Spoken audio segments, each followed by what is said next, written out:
Kami nagbabalik po dito sa Kaytanan Action with DA. Narito na po tayo sa Kuya Alan Aripia, yes o no? Narito po ang unang katanungan.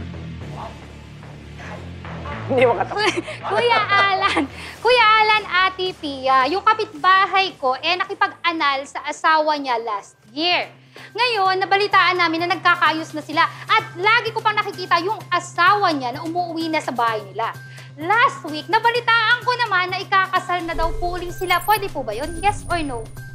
Yes, pwede. So, basta't hindi kayo, basta't pareho kayong may capacity, di ba? Or hindi kayo incapacitated na magpakasal, ibig sabihin, pareho kayong single. So, nung naanal na, pareho na silang single eh. Yes po. So, hindi naman pinaparusahan ng batas na dati kayo nagkahiwalay, gusto nyo magkabalikan. So, yes. Maraming salamat. Okay, let's go to the second question. Kuya Alan, Ate Pia, ang kaibigan ko may kinakaharap na kasong grave coercion dahil sa kasamahan niya. Ang nakatanggap ng subpoena, yung asawa niya para tumistigo laban sa kanya. Pwede po ba yung ganon? Yes or no? No, hindi pwede yon. Kasi maliwanag na maliwanag at dapat pala tinesting ko kayo kasi napag-usapan na natin before na husband and wife cannot be compelled to testify against each other. Nandyan yan sa rules talaga na nagsasaad kung sino ang allowed mag-testify at hindi. Now, I understand the spirit of the law. No? Talagang napakahalaga ng pamilya. Kuya Alan, Ate Pia, maikwento ko lang po. Medyo matagal na po kaming mag-live-in ng boyfriend ko. And we're both of legal age. And pareho naman po kaming single when we started the relationship. And I can say, happy naman po ako in the relationship. So, syempre, eventually, we were able to, nakapagpundar po kami ng kahit papaano lupa. And doon po kayo nakatayo yung bahay namin. So, yung lupa, nakapangalan po yun sa kanya. Ang question ko po, meron po ba akong karapatan doon sa lupa? The answer is yes, may karapatan ka.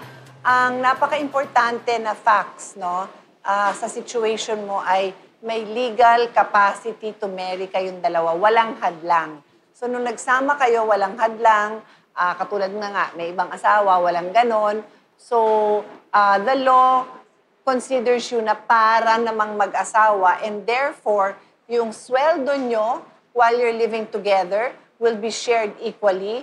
And then kung may property kayong, like sinabi mo, napundar, you are governed by co-ownership. Sa madaling salita, hati din kayo doon.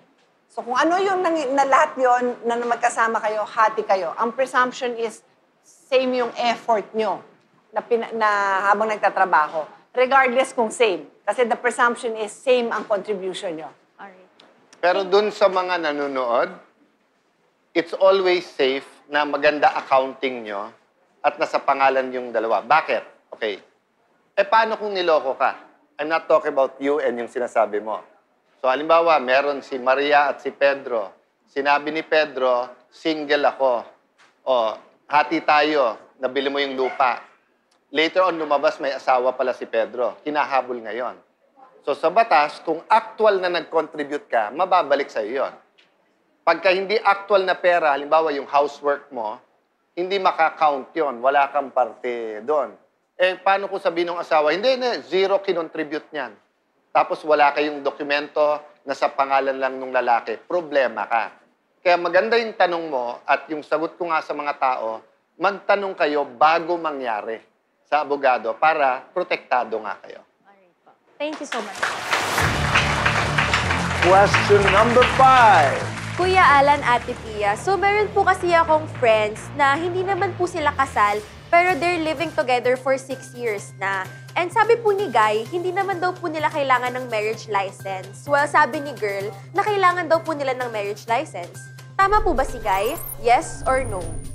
Kung 5 years at wala silang disqualification, so for example, 5 years, pareho silang single, pareho silang nasa edad, hindi na nila kailangan ng marriage license. Okay? Pero, kapag halimbawa, nagsama sila, 15 pa lang si Guy, or 16 pa lang yung girl, di ba? 5 years from the time na nagkatamang edad sila. Hindi from 16. O kaya, halimbawa, nung first year nagsama sila, may asawa pa yung isa. and then either na-anal or halimbawa nabiyudo o nabiyuda siya, hindi counted yung 1 year na magkasama sila. So, in general, sa tanong mo, 5 years nagsama at walang balakid na sila ikasal, yes, hindi na kailangan ng marriage license. Thank you po. Maraming salamat. Ayan po ang dami natin natututunan dito sa Ate Pia, Kuya Alan, yes o no. Sa ating magbabalik, marami naman tayong mapapanalunan. Lahat ng ating audience members ay makakatanggap ng mga regalo. At ang iba ay mananalo ng 2,000, 3,000, 5,000, 10,000 pesos. Alan Pia Pig po sa pagbabalik ng